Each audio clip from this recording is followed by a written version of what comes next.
Vous avez écouté comme moi cette histoire de Marguerite Marie à la coque. C'était pour faire le rapprochement avec le thème d'aujourd'hui, qui est le silence. Pour dire que le Seigneur se trouve dans le silence. À des moments, il faut pouvoir se détacher du monde de temps en temps. C'est important pour un spirituel, pour quelqu'un qui prie, pour quelqu'un qui a décidé de se mettre, de suivre le Christ.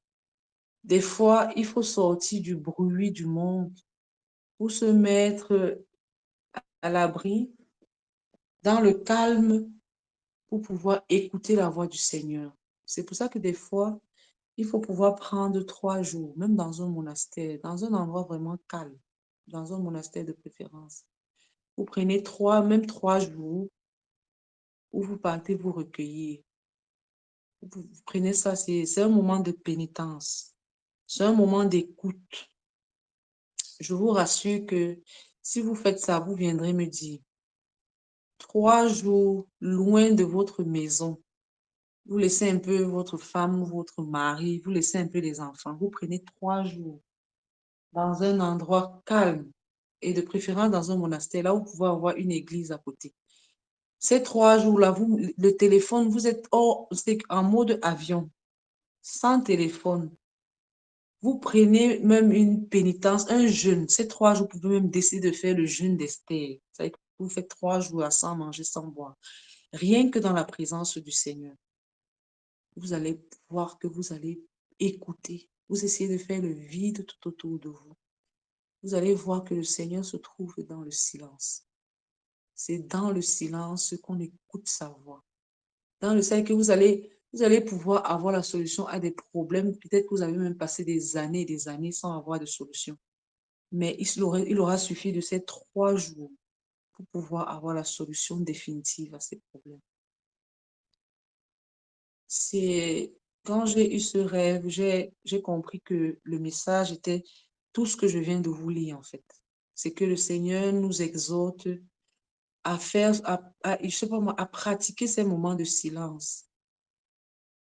Parce que le fait d'être allongé, ça c'est mon explication personnelle.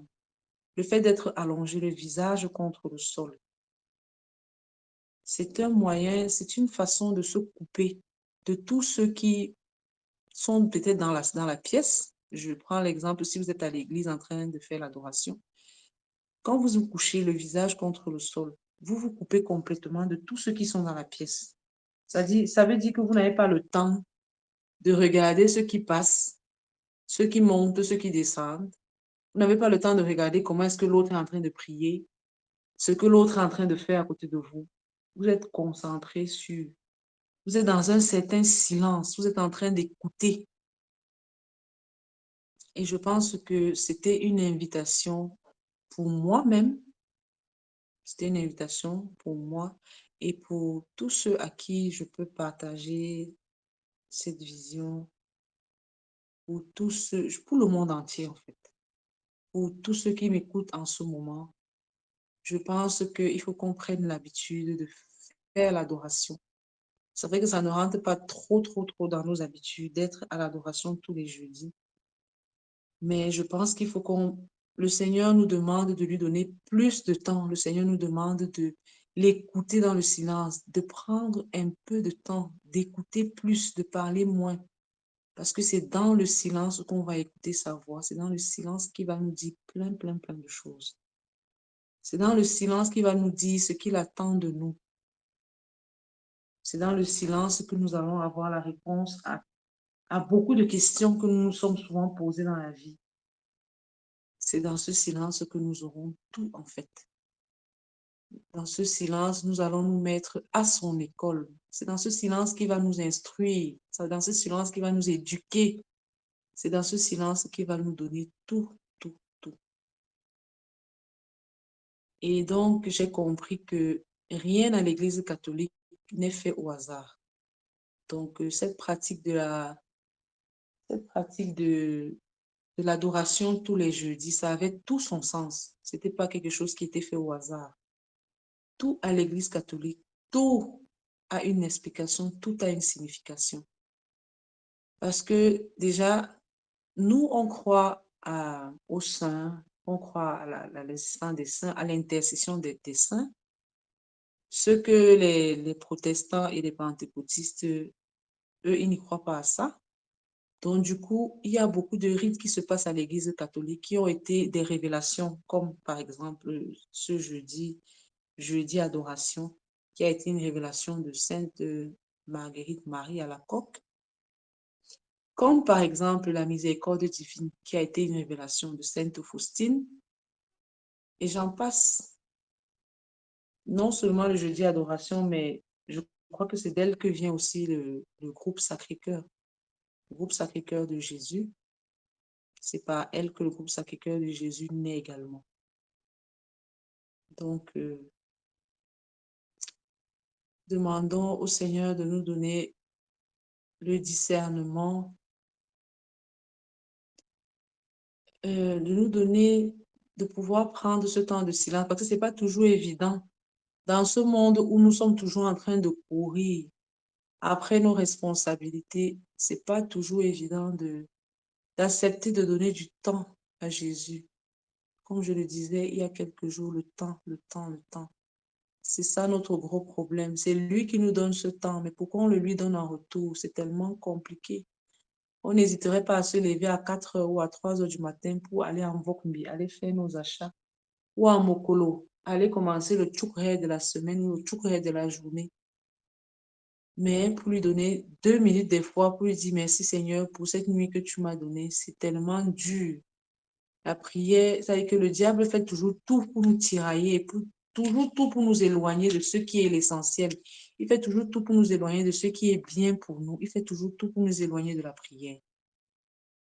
Donc, demandons au Seigneur de nous donner la force de pouvoir l'écouter dans le silence qu'il voudrait que nous prenions de temps en temps, que nous nous mettions de temps en temps dans ce silence pour écouter sa voix à travers tout ce qu'il a mis à notre service, à travers les anges, les archanges, les saints. Il les a mis à notre service, hein. Donc, ils sont toujours là, à côté de nous. Ils sont toujours là, en train de frapper afin que nous puissions ouvrir la porte de nos cœurs. Ils sont toujours là, prêts à nous aider. Il suffit juste qu'on essaye de leur faire confiance, qu'on accepte de leur faire confiance. Et nous-mêmes, nous allons voir leur action dans notre vie. Il suffit juste qu'on s'abandonne entre leurs mains et nous verrons que ils ne sont pas inutiles dans nos vies, qu'ils sont vraiment là parce qu'ils veulent notre bonheur. Demandons cela à Jésus. Demandons cela à Marguerite Marie qui a établi leur sainte, la pratique de leur sainte. Demandons son intercession afin qu'elle puisse demander à Jésus de nous donner ce cœur, de nous donner cet esprit, de pouvoir nous mettre des fois dans ce silence, de pouvoir prendre des petites retraites de temps en temps. On n'a pas besoin d'attendre d'aller dans des retraites organisées, peut-être pas à l'église, où on nous sera nombreux. Quand on est seul, on reçoit mieux.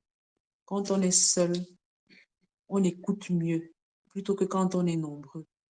Donc, que le Seigneur nous donne la force et le courage de pouvoir le faire de temps en temps. Ne fût-ce que même déjà une fois par an, 2 fois par an, comme on dit, l'appétit vient en mangeant. Après, ça deviendra une culture. Et puis, on se rendra compte que tous les 3 mois, on sera en train de prendre 3 jours de pénitence quelque part pour pouvoir causer avec Jésus, pour pouvoir causer avec la cour céleste. Amen. Évangile du jour.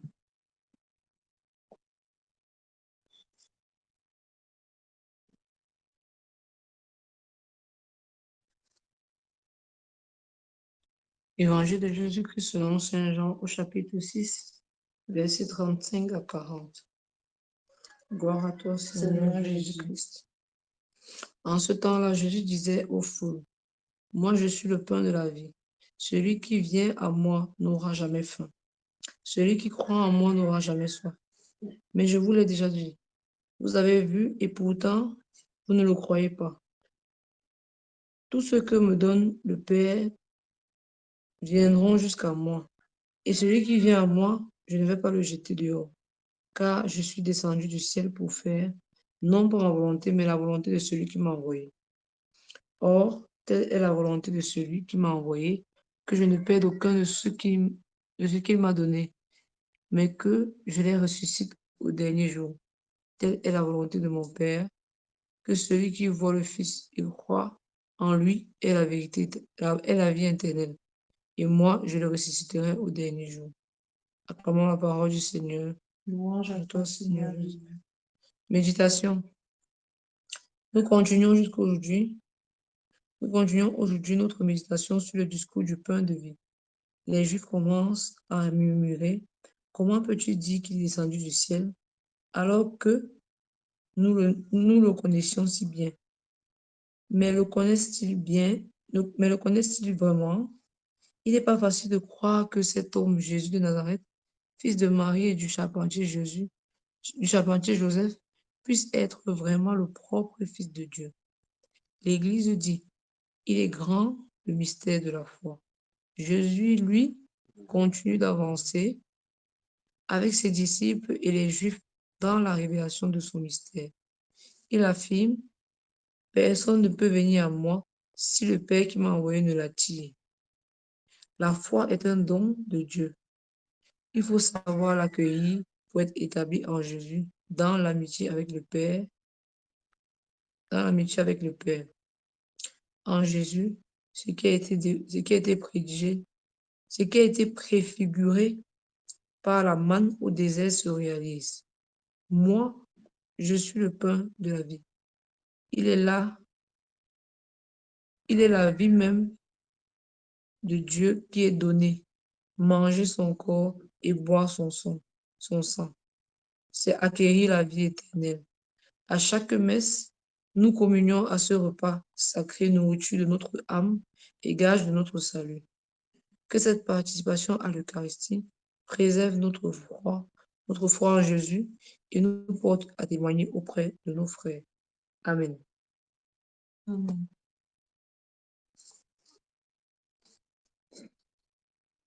Sans même le vouloir, je me rends compte, parce que je n'avais pas encore lu l'évangile du jour, je me rends compte que l'évangile du jour est en étroite harmonie avec les promesses que Jésus-Christ donne à tous ceux qui seront les dévots des premiers vendredis du mois. Donc, j'ai lu les 12 promesses qui ont été données ici à tous ceux qui vont être dévots des premiers vendredis du mois, parmi lesquels je te promets dans l'excès de ma miséricorde, dans l'excès de la miséricorde de mon cœur, que son amour tout-puissant accordera à tous ceux qui communieront les premiers vendredis du mois, 9 mois de suite, la grâce de la pénitence finale, qu'ils ne mourront point dans ma disgrâce, ni sans recevoir le sacrement, et que mon divin cœur se rendra leur asile assuré à cette dernière heure. Ça rejoint exactement ce que Jésus dit dans l'Évangile. Tout ce que me donne le Père viendront jusqu'à moi. Et celui qui vient à moi, je ne vais pas le jeter dehors. Celui qui vient à moi, je ne vais pas le jeter dehors. Car je suis descendu du ciel pour faire non pas ma volonté, mais la volonté de celui qui m'a envoyé. Or, telle est la volonté de celui qui m'a envoyé, que je ne perde aucun de ceux qu'il m'a donnés, mais que je les ressuscite au dernier jour. Telle est la volonté de mon Père, que celui qui voit le Fils et croit en lui ait la vie éternelle, et moi je le ressusciterai au dernier jour. Donc, ce texte de l'évangile de Jean est tellement en concordance avec la petite Je ne vais pas dire prédication, parce que je ne suis pas, je ne sais pas si je vais appeler ça prédication, mais avec le petit message de ce jour. Donc, c'est toujours le silence. Si tu, si tu vas à Jésus dans le silence, si tu écoutes Jésus, il ne va pas te rejeter.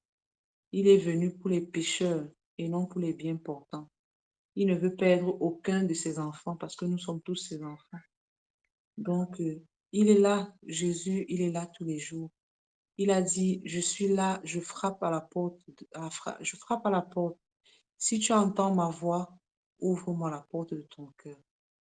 Donc, Jésus est là, il frappe à la porte de notre cœur tous les jours. Venons lui abandonner tous nos problèmes.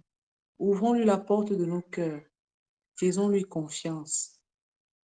Il a dit, venez me donner tous vos fardeaux, je vous soulagerai. Je vous aiderai à porter tous ces fardeaux. Déposons-lui tous nos fardeaux. Ça, je le dis à ma manière, hein, de la manière vraiment la plus banale et la plus simple. Venons à Jésus. Venons lui déposer tous nos fardeaux.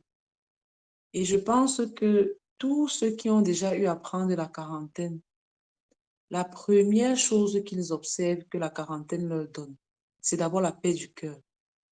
Ils se trouvent dans une telle paix, c'est-à-dire que même s'il avait tout le milliard de problèmes qu'il portait tous les jours pour sortir, c'est-à-dire qu'il portait ses problèmes 24 heures sur 24.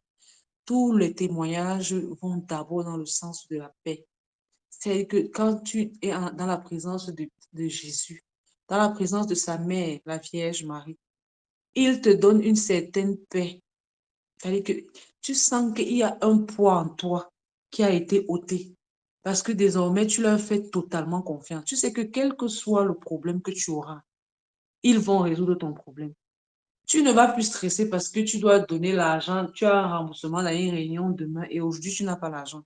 Moi, particulièrement, j'ai fait l'expérience. Mon expérience jusqu'ici, c'est particulièrement sur les problèmes d'argent. Avant, j'étais souvent tellement stressée. Souvent tellement stressée par les problèmes d'argent. Soit que j'ai un crédit bancaire que je dois rembourser. Peut-être la traite, c'est dans 2 jours ou dans 3 jours. Ou dans une semaine même, hein. Des fois, je commençais à stresser même 2 semaines avant le jour même du remboursement. Je suis déjà stressée, je suis dans tous mes états. Plus le temps, le jour de remboursement approche, plus je suis stressée. J'étais toujours dans un stress perpétuel à cause des histoires d'argent. Ou parfois, c'est que tu as la cotisation, tu n'as pas d'issue. Tu es en train de voir que ici, là, c'est le NEM total. Tu n'as pas d'issue pour pouvoir avoir l'argent de cotisation. Mais moi, ils m'ont toujours sorti de l'impasse comment on dit, à la dernière seconde. Si j'ai la cotisation demain, soit c'est la veille-ci, la veille au soir, c'est-à-dire que de manière inattendue, que je vais me retrouver avec de l'argent. C'est les gens peut-être qui me devaient l'argent qui vont commencer à m'appeler pour dire que tu es où, ou bien on fait seulement le dépôt, que j'étais fait un dépôt là. J'étais, ou bien alors je vais me retrouver avec une recette peut-être de, comme je fais les jus de fruits et tout, je fais un peu par-ci, par-là. Je vais me retrouver peut-être avec une recette de jus de fruits. Quelqu'un va m'appeler pour me dire, tu as les jus là? Oui. Ah, j'ai besoin peut-être de 20 bouteilles de jus. Ça fait déjà 20 000 francs qui tombent comme ça. Donc, tu te retrouves avec des choses que tu ne peux pas expliquer, mais tu te retrouves que le lendemain, tu as déjà l'argent en question, sans avoir fait trop d'efforts au final. Et puis, c'est là où tu comprends que ce n'est pas toi qui contrôle. Tu n'as le contrôle de rien parce que de ta propre intelligence et de ton propre bon vouloir, tu ne peux rien faire. Tu ne peux rien faire. Tu comprends qu'il y a une force au-dessus de toi qui contrôle tout. Et que la meilleure façon de faire pour ne pas stresser dans ta vie, c'est de leur abandonner tout ça. Ils connaissent tes problèmes. Lui-même, il a dit dans sa parole que fais de l'éternel tes délices et je te donnerai ce que ton cœur désire. Ok, tu fais seulement de l'éternel tes délices. Tu dis, ok, Seigneur, tu es mon devant derrière. Tu as dit que tu es mon Père. Et je ne pense pas qu'un père puisse abandonner son enfant quand son enfant est dans les problèmes. Donc, alors, sinon, moi, je te dépose tout ça. Je dépose tout ça au pied de ta croix. Gère ça là-bas comme tu peux. Je vous assure que essayez de faire l'expérience, vous allez me dire. Je dis, des fois même, la réunion, c'est peut-être à midi. C'est à 11 heures que je réussis à réunir tout mon argent de réunion. C'est que maintenant, je suis dans un zen. Je suis dans un zen. Je ne peux plus, vous ne pouvez plus jamais me vanter de stresser pour prendre d'argent. Jamais. Je dirais que des fois même, je n'arrive pas à voir. Finalement, je n'arrive pas à voir l'argent de la cotisation. Mais dès que je vais appeler quelqu'un là, avec qui je suis dans la réunion, que maman, là où tu me vois, si j'ai dit, même si je l'appelle à la dernière minute, que la réunion c'est à 14 heures, c'est à midi que je l'appelle pour lui dire que maman, c'est chaud. Je n'ai pas pu avoir mon argent de réunion. Elle va me cotiser sans réchigner, sans me poser trop de questions. Elle va seulement me cotiser. Elle dit qu'on va voir ça après. Quand tu auras, tu vas me donner. C'est-à-dire que il a toujours les balles de shérif. Il a toujours plus d'un quart de tour dans son sac pour nous sortir de ces situations incroyables. Est-ce que vous pouvez imaginer que tu imagines que tu fais une réunion de 200 000, tu appelles quelqu'un à midi, la réunion c'est à 14 heures, pour lui dire que tu n'as pas pu réunir ton an de cotisation, elle te cotise 200 000 comme c'était 200 francs. Ce n'est pas 200 francs. Je ne parle pas de 200 francs, je ne parle pas de 20 000 francs, je parle de 200 000. Elle arrive à te cotiser les 200 000 parce qu'elle te fait confiance, elle sait de quelle moralité tu es, elle sait que tu ne peux pas la rouler dans la farine. Elle te sort de ce pétrin sans discuter. Il faut le faire. Et ça, si ce n'est pas seulement Dieu qui met des personnes comme ça sur notre chemin, vous allez dire que l'autre là, ça sort d'où? Ce n'est que lui. Ah, parce qu'à un moment, il se rend compte que, maman, l'enfant, il m'a déjà tout abandonné ici, là. Si je ne résous pas son problème, qui d'autre va résoudre son problème? Moi, je lui dis souvent que tu vas seulement résoudre mes problèmes. Tu vas seulement résoudre mes problèmes. Si tu ne résous pas mes problèmes, je vais me retourner vers qui pour aller résoudre mes problèmes? Moi, je ne connais pas la route des marabouts. Je ne connais pas la route des, où c'est des sorciers, où c'est des quoi. Je ne sais même pas ce qu'ils disent, des tradis praticiens et tout ça. Je ne connais pas ça. Depuis que je suis née jusqu'à ma vieillesse, je ne connais pas la route là. On m'a seulement enseigné que Jésus le matin, Jésus à midi, Maman Marie le soir. Je ne connais pas autre chose. Si tu ne résous pas mes problèmes, tu penses que qui va résoudre? Vous avez seulement intérêt à résoudre mes problèmes. Tous les anges et les archanges, là, toi-même, tu as dit qu'ils sont en notre service. C'est toujours ta parole qui le dit, non?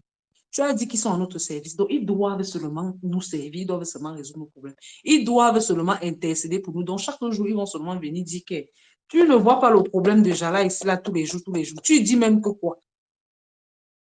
Donc, essayons de, apprenons. C'est pas facile. Ce n'est vraiment pas facile parce que le côté humain réussit des fois, et pour la plupart du temps d'ailleurs, à prendre le dessus sur le côté spirituel, le côté divin, parce que le côté divin, le côté spirituel, c'est quelque chose qu'on ne voit pas.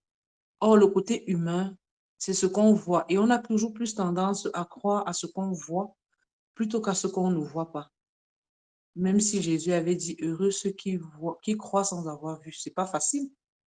Ce qu'il dit là, il faut vraiment être Maman Josepha.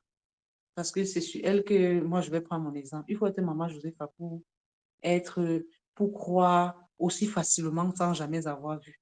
Pour dire que c'est des personnes prédisposées depuis le sein de leur mère. C'est des personnes choisies.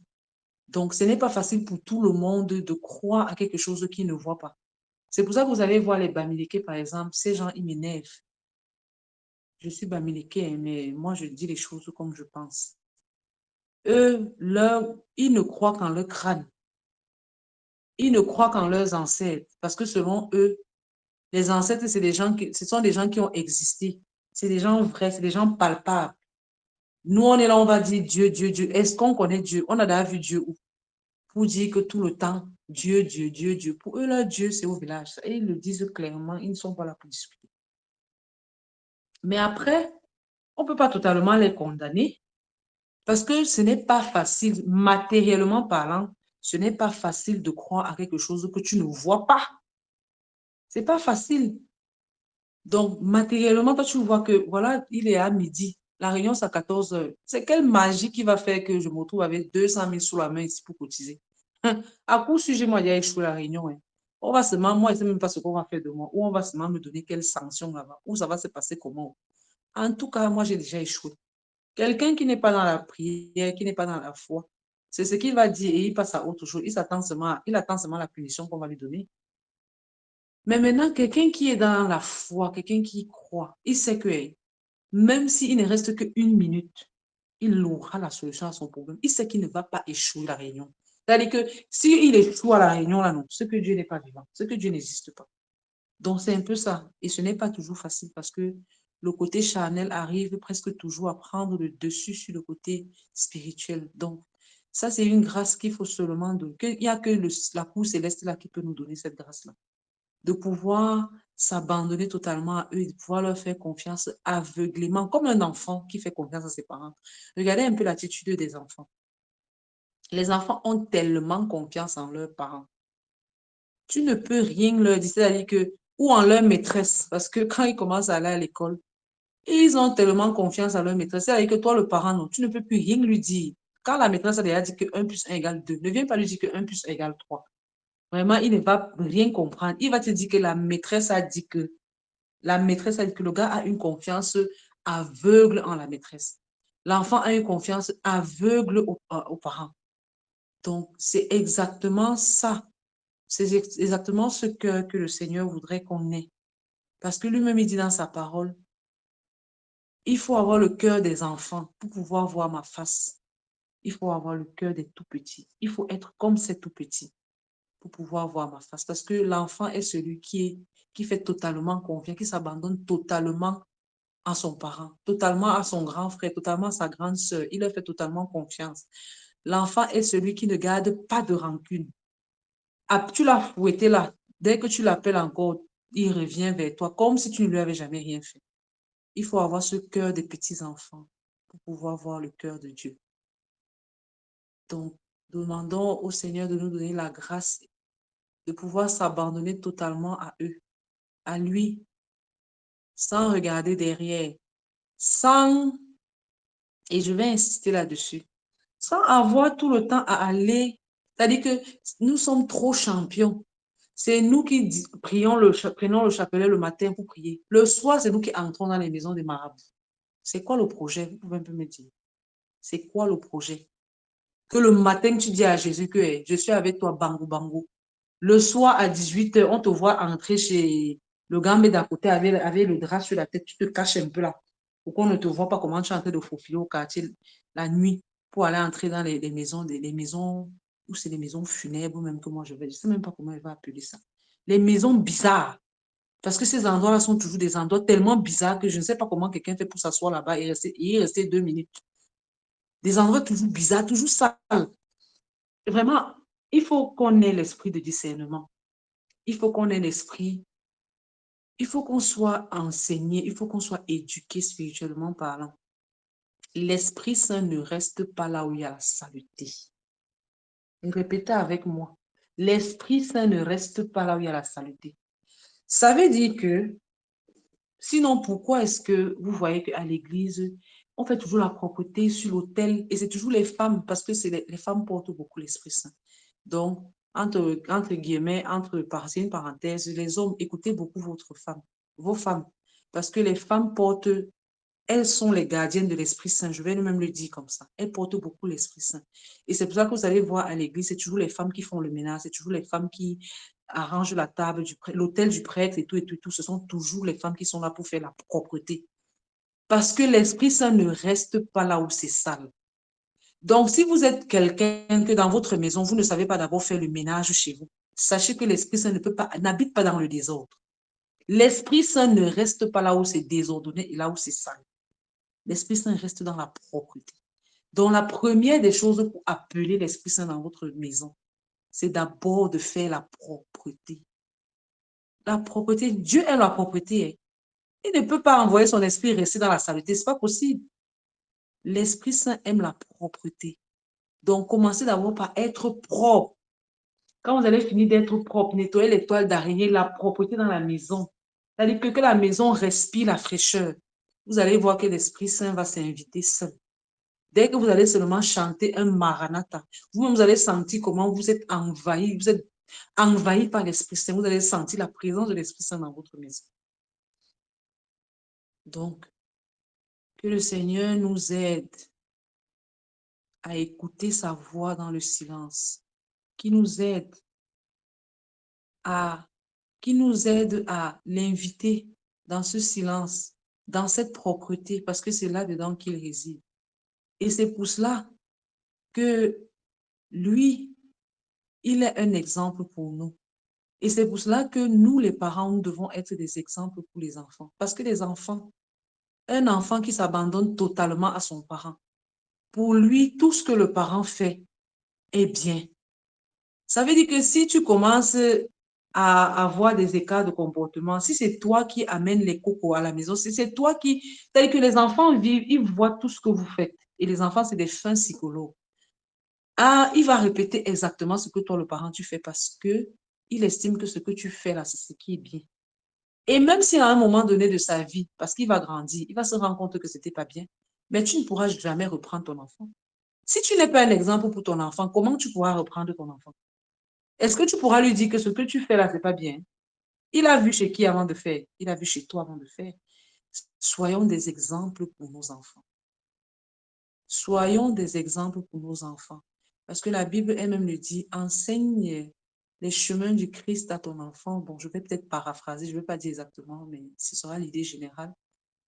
Enseigne ce que tu enseignes à ton enfant, il ne s'en détournera pas. Donc, enseigne-lui les paroles de Dieu, enseigne-lui l'évangile et il ne s'en détournera pas.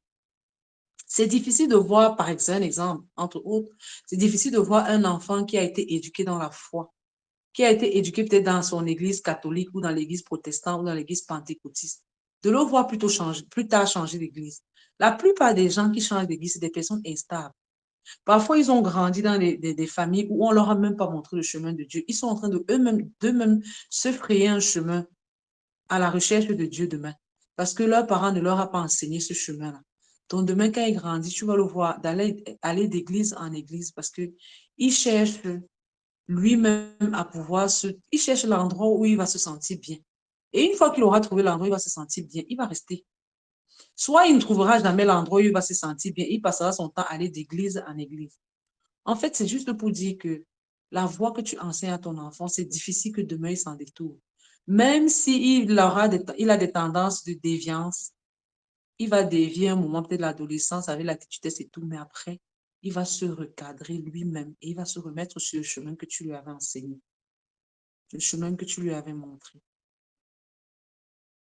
Donc, que le Seigneur nous donne la force parce que ce n'est pas toujours facile dans ce monde plein de bruit où on n'écoute pas toujours la voix du Seigneur qui nous parle à voix très basse. Parce que pour écouter sa voix, il faut vraiment tendre l'oreille. Et c'est pour cela que des fois, il faut prendre un temps de silence, il faut prendre du recul, il faut s'éloigner des bruits pour pouvoir écouter la voix du Seigneur qui nous parle. Parce qu'il nous parle toujours. C'est parce que nous sommes tellement distraits, pas discrets, mais distraits.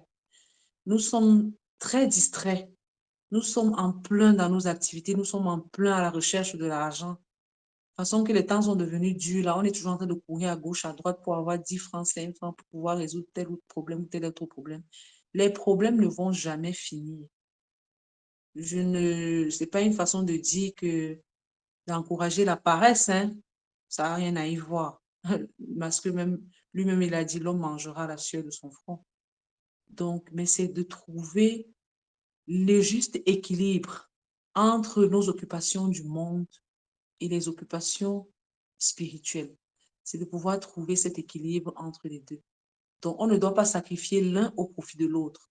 Si tu passes ton temps à prier plus et à ne pas travailler, mon ami, tu vas croupir dans la misère. C'est pas un débat. Tu vas croupir dans la misère parce que tu ne passeras pas ta vie à demander l'aumône. Même ceux qui te donnent, à un moment donné, pourront plus te donner parce que tu n'es pas le seul qui en a besoin sur la terre. Il y a tellement de pauvres autour de nous. Donc, si tu passes également toute ta vie à travailler et que tu ne pries pas, tu auras aussi le coup, hein. Tu auras aussi le coup et tu vas te rendre compte que il n'y a pas que la nourriture corporelle. L'homme ne vivra pas que de pain, mais de toute parole qui sort de la bouche de l'Éternel. À un moment donné, le Seigneur nous appelle. Il nous appelle et il a mille et une façons de nous appeler, chacun à sa manière. Parce qu'il nous connaît, il est notre Père. Donc, il connaît le point sensible de chacun de nous. Il sait que pour que je touche peut-être Alain Didier, Didier, excuse-moi si je prends ton nom, hein. Il sait que pour que je touche Alain Didier, là, il faut que je touche son travail. Si je lui enlève un peu le travail, il va me suivre. Donc, du coup, je vais un peu lui retirer. C'est pas ce que je souhaite. Ce n'est qu'un exemple. Il sait que peut-être si je prends Alain Tanque qui est là-bas aux États-Unis, Comme il ne comprend pas depuis que je l'appelle d'une manière ou d'une autre, il fait la sourde d'oreille, il fait la sourde d'oreille. Je vais un peu lui lancer une petite maladie là. Je sais que quand je vais un peu je vais toucher sa santé, d'une manière ou d'une autre, le gars va genou, il va fléchir les genoux. Donc chacun, Dieu appelle chacun à sa manière. Et la Bible est claire là-dessus, lui-même il est clair là-dessus. Hein. Sur terre et dans le ciel, tout genou fléchira. C'est pas un débat.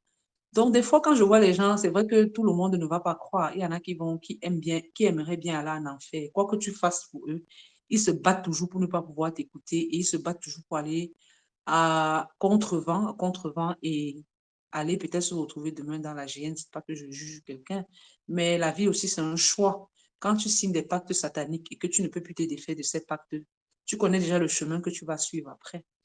Donc, il y en a qui se battent toujours pour ne pas être bien demain parce qu'ils se disent peut-être que la vie s'arrête ici. Ou alors, dans leur cœur, ils savent qu'ils ont signé des pactes, mais ils ne peuvent jamais en parler puisque chez eux, tout est toujours secret. Ils vont garder ce secret parfois jusqu'à la mort. Ils vont mourir avec le secret. Mais ils savent ce qu'ils avaient fait étant sur la terre. Donc, il y en a qui vont toujours se battre pour ne rien faire. Pour dire que vraiment, votre Dieu là, qu'on ne voit pas là, c'est pour vous là-bas. Mon Dieu ici, c'est mon argent. Moi, j'ai tout ici sur la terre. Tu me parles de quelqu'un que je ne vois pas. C'est lui qui me donne l'argent. Comme les Blancs disent souvent, c'est lui qui va venir payer mon loyer. Donc, qu'est-ce que je disais? Que tout sur terre et dans le ciel, tout genou fléchira. Le Seigneur a toujours une façon de nous appeler à lui.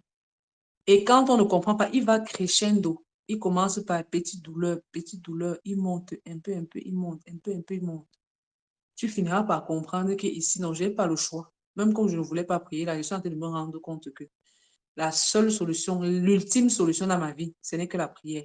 Parce qu'il t'a d'abord donné une maladie là que même à l'hôpital, on ne s'en sort pas. Peut-être tu vas même à l'hôpital, on ne trouve pas. Bon, quand je dis t'a donné une maladie, ça veut dire qu'il laisse le diable, il laisse le diable pouvoir te toucher parce qu'il sait que c'est de cette manière que lui, il va te ramener à lui.